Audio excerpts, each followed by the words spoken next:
That was one of the worst claps ever. Hello, my name is Jean and I'm your host. This is the Talking Voice Show Season 2, Episode 2. And this is not gonna be one of them funky, funny, rambling about nothing episodes. I actually have a clear plan for this episode.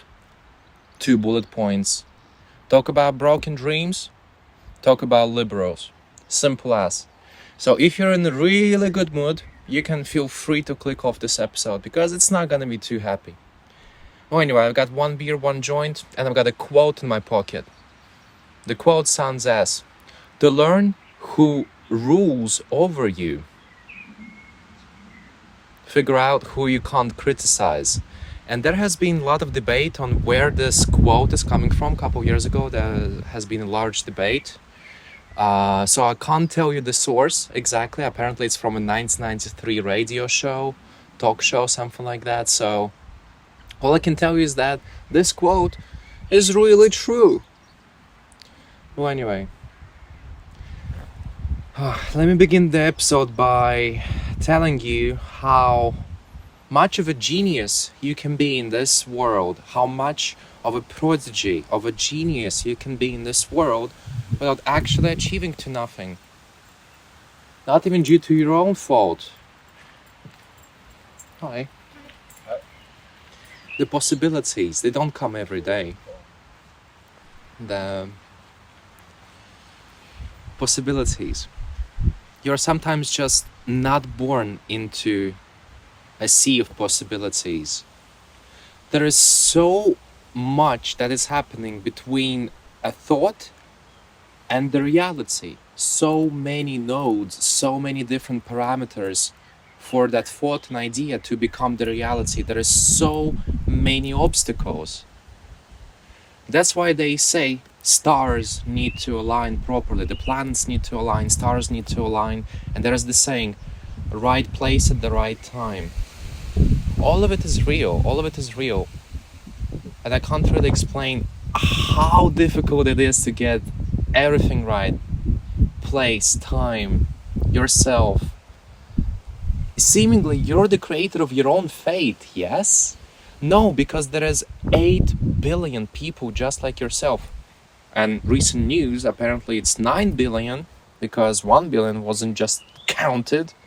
Well, anyway, there's 8 billion people just like you with the same sort of capabilities of the mind, that your vibration shapes the reality, you manifest things, perception of how you manifest those, everything plays a key role in the reality around you. And it's not just you that creates this reality, it's many other people. Well, anyway, let me be more specific. In 2021, late 2021, early 2022, I had a wonderful sort of a eureka moment, right? And such moments, if they come in life, if they even come in life, they come once, maybe twice. Very rare eureka moment. My ex-girlfriend just once told me that everything in this world essentially consists of carbon, right? Carbon. Couple of weeks later, I tripped some really good acid, Dr. Seuss acid, alone. And from the very beginning of the trip to the very end of the trip, I was just fixed on this one idea, on this one word even, which was carbon. And I can tell you, carbon, I didn't have many associations concerning carbon. Hi. One of the first thoughts that I had came from school, what we learned in school about carbon, that carbon is coal and carbon is diamond. Coal is cheap, diamond is expensive. Analogies, Then, what I learned from my personal experience in life is that carbon car parts are the most expensive and valued on the market. So I was like, and back then, it's late 2021 or 2022, I was already in this wonderful family that I'm gonna talk about later. A family of big politicians, prominent, influential politicians in Estonia. So I was dipping my toes for some years in politics by then. So I started thinking, okay, carbon car parts, coal, diamond. What is carbon? So I googled. I simplified my ambition into one super simple request. I simplified it into a couple words saying, and I Google, buy carbon in Estonia. You press search. What do you see? First page, second page, third page. All the pages are just filled with articles that discuss millions of euros traded in carbon quotas. What the fuck is a carbon quota, you might ask? Simply put, I have a picture with a number on it and you take a screenshot of that picture. That's what the fuck the carbon quota is. They're making money, European countries trading those carbon quotas, the fucking non-feasible numbers. They're trading millions in it. So, of course, besides all of it sounding like a very big Ponzi money laundering scheme, I was like, hey, they're making money out of thin air. They're making money out of thin air, out of carbon quotas. And all the articles were like, Estonia traded, I just googled, buy carbon in Estonia. And all of the articles were, Estonia traded 300 million in carbon last year. Estonia traded 200 million carbon quotas last year. How do those million euros appear? Out of where? So I realized, yes, they're making money out of thin air essentially. Or is that just how it looks on paper? So my thinking was rational in such case. I was like, okay, if they can make money out of thin air, why can't I? So I kept tripping on this carbon thing. Long story short, I realized one thing, maybe even in the span of like 10 minutes. The brain activity on acid is incredible. Anyway, what I realized is that, hey, if carbon is coal and carbon is diamond, and that's the hard form, wait, carbon quotas, carbon emissions, that's also carbon, right? And I was like, hey, hold on. What if you, of course we live in 2021, should be available by now, what if you take those carbon emissions, very bad, super bad for the planet, right? You take those carbon emissions and you compress them into diamonds. So you take the waste and you make the most precious thing on this earth out of it. And that's what I thought of. And then I Google about diamonds that are made from carbon emissions. And believe me or not, earliest possible mentions of carbon emissions being transformed into diamonds was from just 6 months ago at that point. And it was medical sort of science journal article that said scientists just now figured out a way to they discovered a way to transform waste, carbon emissions from your cars, to transform that waste into diamonds. And they called it pink diamonds. Lab diamonds, of course, but pink diamonds. That was 2021, late 2021, 2022. Just 6 months before I discovered it myself, it was discovered for the first time by official scientists who were studying for their entire fucking lives, who were paying so much fucking money just to, figure out the same thing I figured out. But the thing that made me really depressed, and to this day, so it's been like, 3 years by now, 3-something even years, yeah? The thing that made me really depressed is the fact that I was just a drug user, essentially. Thankfully with good brain, as we can clearly see. That was a very genius idea of mine, of course, with some help of acid, but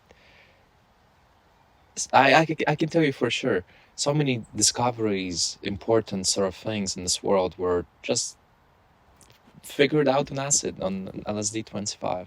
But anyway, the thing that made me really depressed is the realization that even though I have this amazing idea, and it's not commercial yet. It's not on a commercial scale. There is no factories yet to do that sort of thing.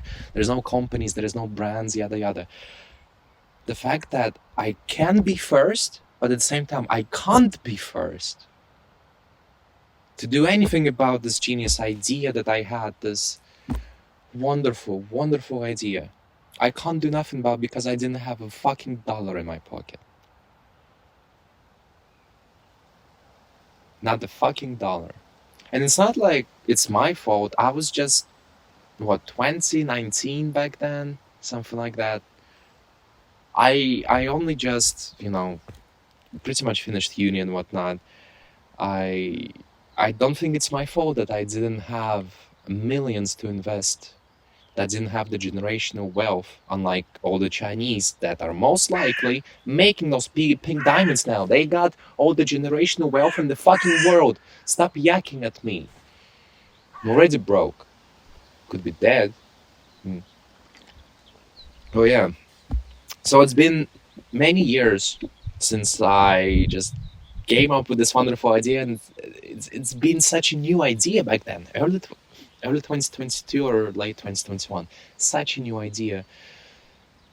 And it's like you discover America, right? You discover America, but then you realize that, the soil, American soil, is just too hot and you can't step off your ship because you don't have the sandals or something, It was really fucking heartbreaking for me to just understand that I can't do anything about this idea, that I don't have contacts, that I don't have influence, I don't have network, I don't have the investors, I got fucking jack shit.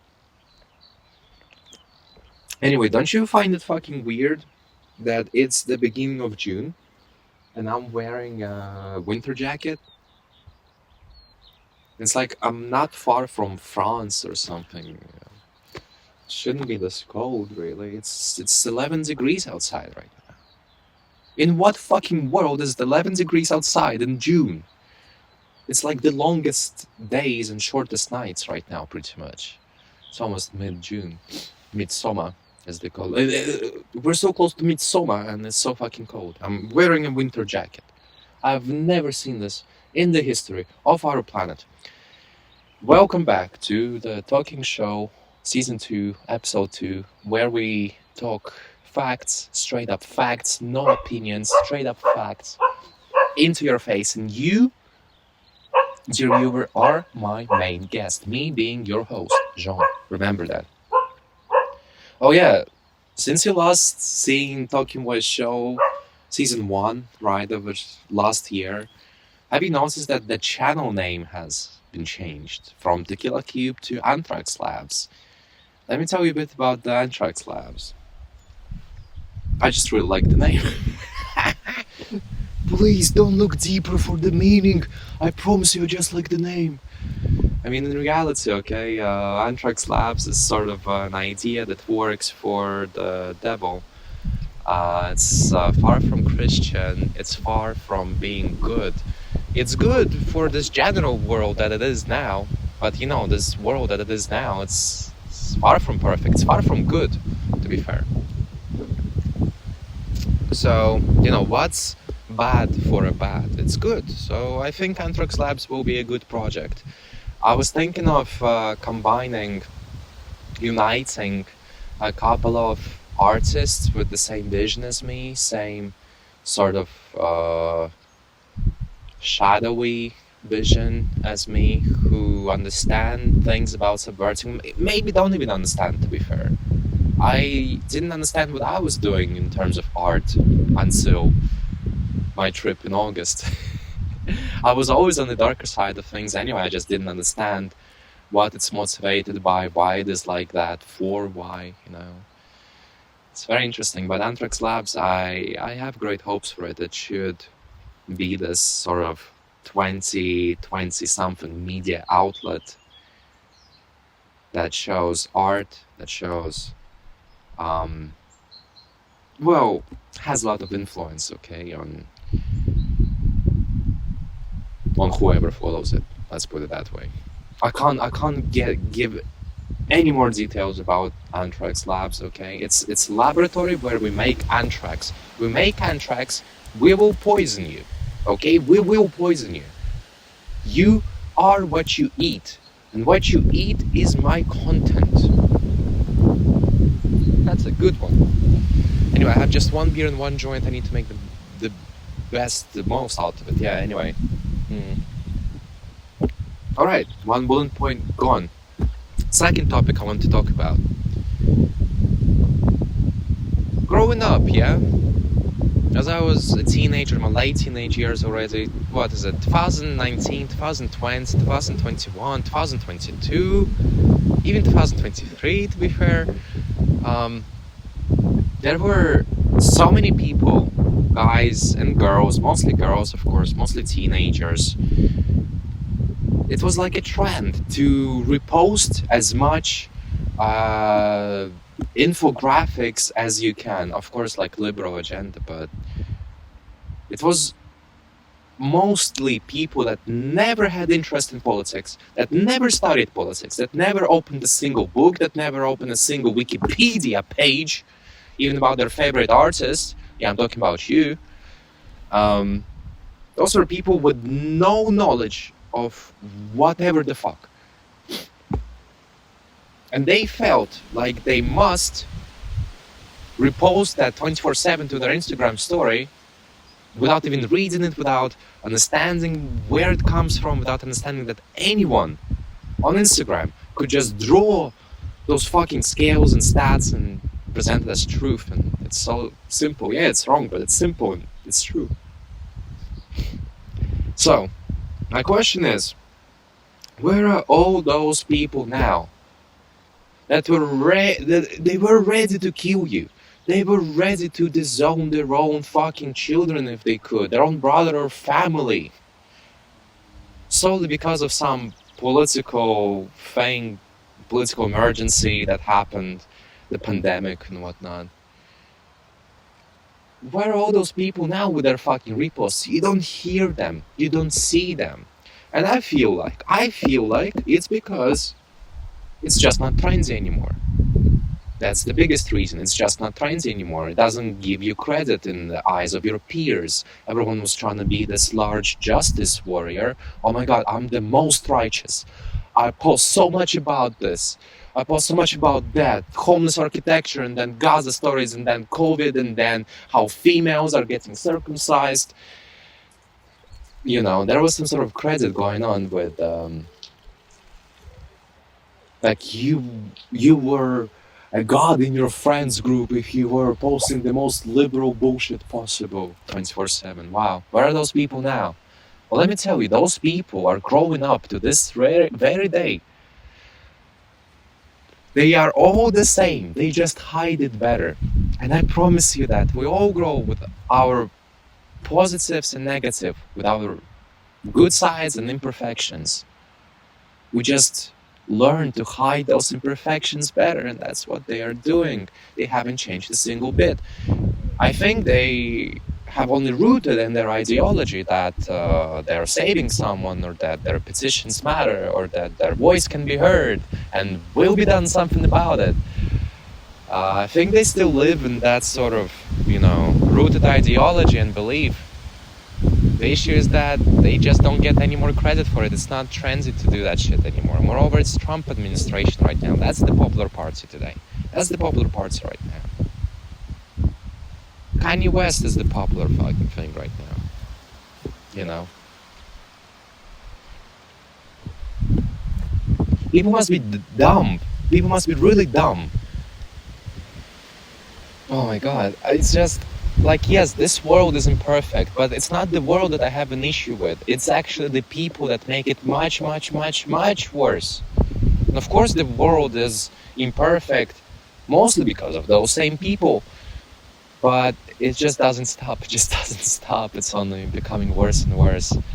And think about those actual fucking idiots that were reposting all them infographics, that were, reposting genocide in Gaza, but would never touch genocide in South Africa, and would never touch genocide in Darfur. They would never. Why? Because it's not popular. It's not a trend to be yapping about this tragedy. never asked who sets those trends. They never asked why they all post the same thing. Like there is nothing else happening. Now think about those complete utter morons.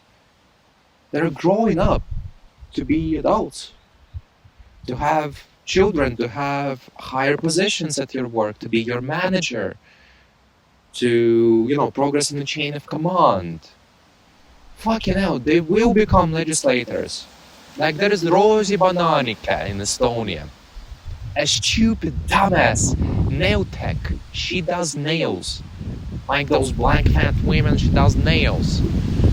But no, she just became too bored.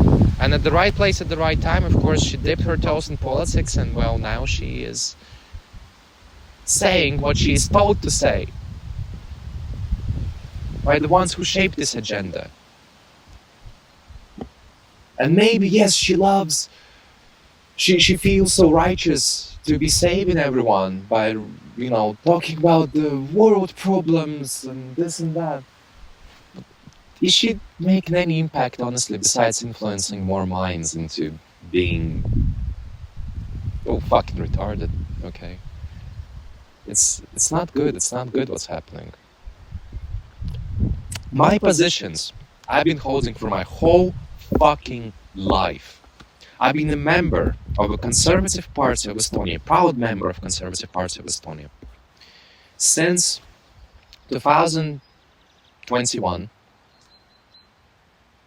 Actually, early 2022, yes. I knew that COVID was a hoax from the very beginning. It started in March. Around June, July, I started being really skeptical about it. Really skeptical, really skeptical. Oh my god, they rolled out the vaccines in 2-3 months. It used to take years to roll out vaccines. What's going on? Boom. Google the patent number for the COVID-19 vaccine, specifically the patent number, USAA, long fucking number. Back then, Google wasn't filtering shit. Couple months into the COVID, boom, you look at the Google knowledge panel. You click just one fucking button, see more. What does it tell you? It tells you that it's been created and signed in 2016 or 15 by Richard A. Rothschild. Wait. It's been 5 years since that shit was created. Oh, but in politics I learned that there is a golden rule. I was studying politics in Royal Russell School. I learned that there is a golden rule, 5 to 10 year golden rule, which states that the history, the fate of each nation is premeditated at least 5 years ahead. So if your government switches every 4 years, and you just have a new government that are implementing new changes right now, those changes are from the previous government. And it's always a collaboration. It's always a collaboration between right and left. Always. Just not for the public. It would kill the purpose if you knew that everyone is in the same fucking boat.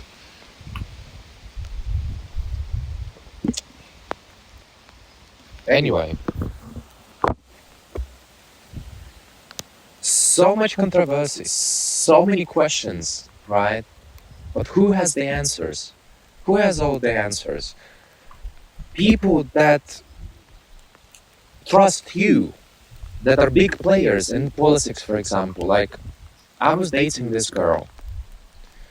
She was from this wonderful family of conservative politicians, the establishers of our Estonian National Conservative Party, the establishers, the creators, right? And of course I regret a lot of things that I did with her, to her, yada yada. The time that I spent in the family, the time that I spent behind closed doors at all the referendums, just a couple of visits, essentially, a couple of talks to the establisher, which was the dad of my girlfriend, or his wife, that was the mom of my girlfriend. Just a couple of talks asking, is this true that the biggest sponsor for Ukraine was actually Clinton's foundation in 2014? And they were like, yeah, it's like open source information, they're not wrong, they're not schizo. A lot of things like that I just, discovered myself. By observing, by reading, I just discovered myself. Never learned consciously that the biggest sponsor of Ukraine in 2014 was the Clinton Foundation. I just heard it somewhere and I asked them. Yes, they were like, yeah, true. I was like, okay, did it all really start from the Maidan, this whole Russia-Ukraine thing? From the Maidan in 2013-14? They're like, actually, I mean, pretty much, yeah, but there is even deeper layers behind it. It actually started all earlier in 2000s with the Orange Revolution, right? So I was 99% correct in what I was saying, now what I was thinking in the positions that I was holding, and to this day I haven't changed my position, so I'm pretty sure I'm still correct. But with the bonus on top, do you understand? That it's all even deeper than we think it is. It has many more layers than we think it is. It's much more complicated than we think it is.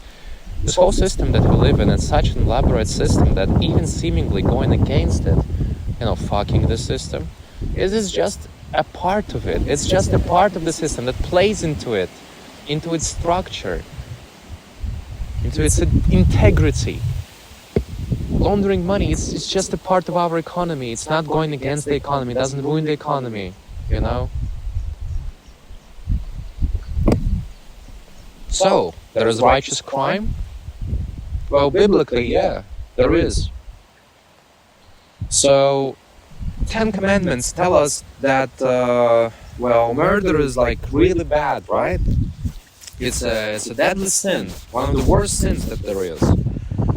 But then you look up Jeanne d'Arc and you figure out that she got her saint status solely because of murder, killing. Apparently, yeah, there's a difference between like murder and killing, but it's all linguistic bullshit. You get what I mean, right? And then I keep asking all those people with fucking books, or the Jehovah Witnesses, or whoever those fucking people are, Jesuits, I don't know. They're standing with fucking weird booklets. Whenever they're standing around, I keep coming up to them and I keep asking them. And all of them give me the same fucking answer. I was like, why do the 10 Commandments tell us not to kill, but Jeanne d'Arc got her saint status solely because of murder, solely because she was, crusades and whatnot? And then, all of them reply the same fucking sentence all the time, even though it's like different towns and different churches, I even think. They'll reply the same thing. They'll say, well, who gave her that status? I'm like, the church. They're like, there's your answer. Boom.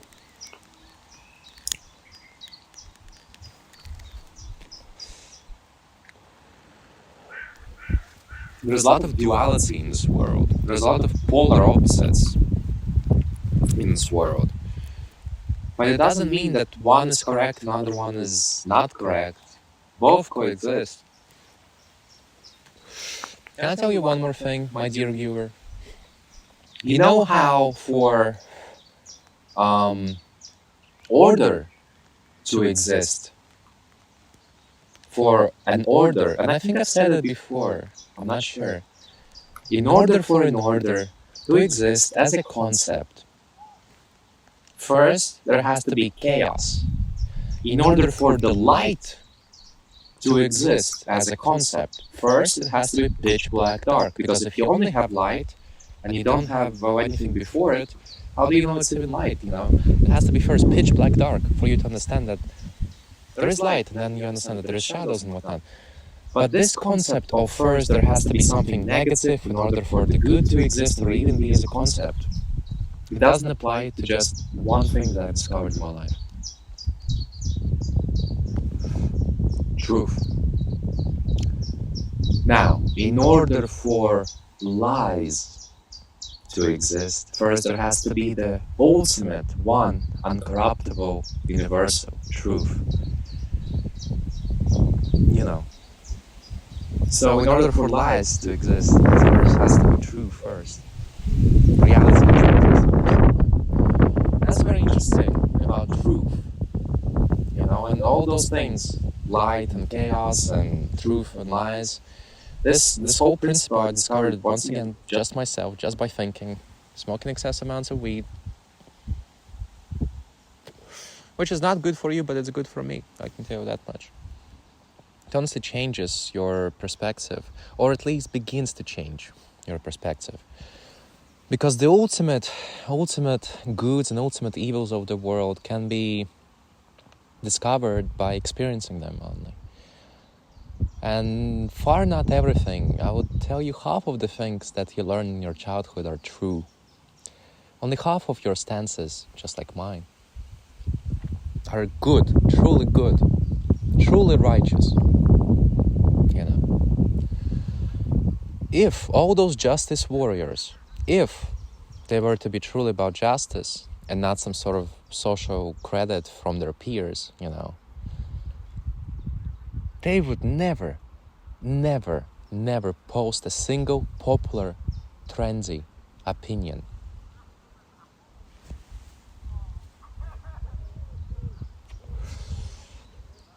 Objective truth, it can be hidden, but it can't be killed. It will still exist. Just get to it.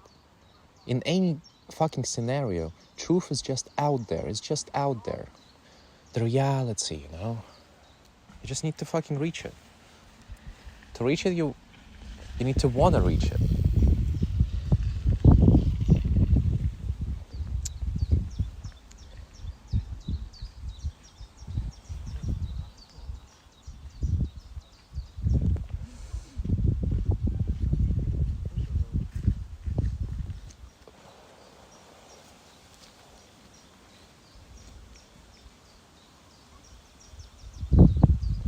The words that we use, the language that we use to describe the truth can be very tricky. We can both be right, describing the same thing. And that's the importance of perspective. That's where it comes in. You need to understand that everyone has slightly different perspectives depending on every factor out there, upbringing, environment, like school and whatnot. Everything shapes your perspective of everything. It's like my red is not your red. When I think of the color red, I think of a very certain color. And you also think of a certain color, but the color that I think of will never exactly match with yours, if that makes sense. Yet we think about the same red. And yet we are both correct. Yes, that is red. Yes, that is red. They're just slightly different, of different shadows, you know? So that's where language is considered to be demonic. Because, how do I explain it? It just doesn't allow to actually describe things as they are. No one can get into your head because of it, because of language, essentially. We have gotten really close to being able to portray things as they are just by using language. Me describing the thing that you have never seen and you getting a picture of that thing. Wow, you have seen that thing now. We have gotten really close to that, but still, there is the personal perspective.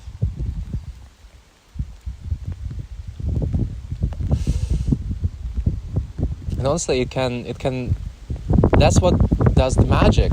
When you are met with a street magician, for example, the magic that he does is on your perception. He doesn't actually really manipulate the cards that heavily as you think he does. You think he does. There you go. That's how he manipulated you. You think that he's so fucking sophisticated and crazy in his shit? No, he just makes you believe that. And that's where the magic comes from. And that I realized once again through acid. I just can't accent the importance of LSD experience in life. You need to discover psychedelics that really broaden your mind's perspective. Yes, they broaden your perspective, the outlook on things. You can view yourself from millions of eyes, different people. Young will see you in one way, old will see you in a different way. Person that has experienced that will see you in one way, person that has never experienced that will see you differently. There is just as many opinions and views and outlooks and perspective on things as there are people. That's where we all differ.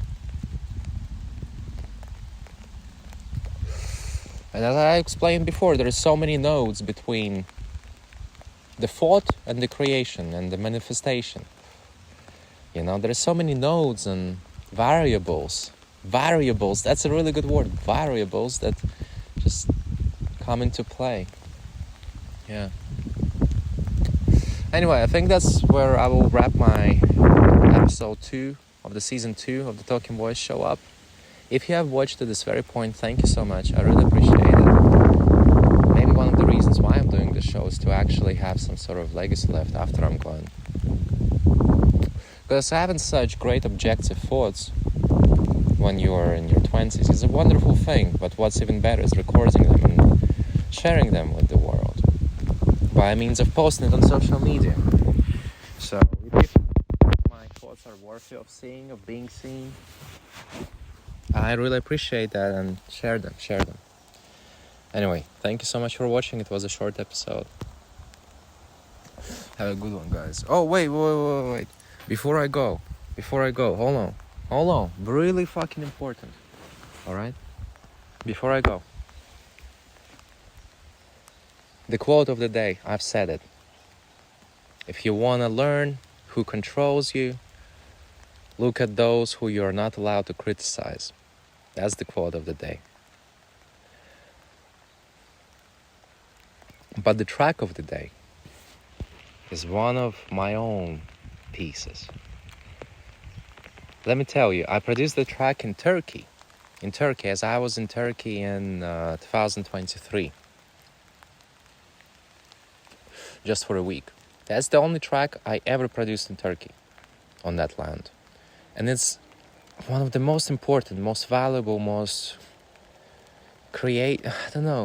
just ultimate things in my entire discography, which consists of close to 200 tracks at this point, throughout 8 years, from 2017.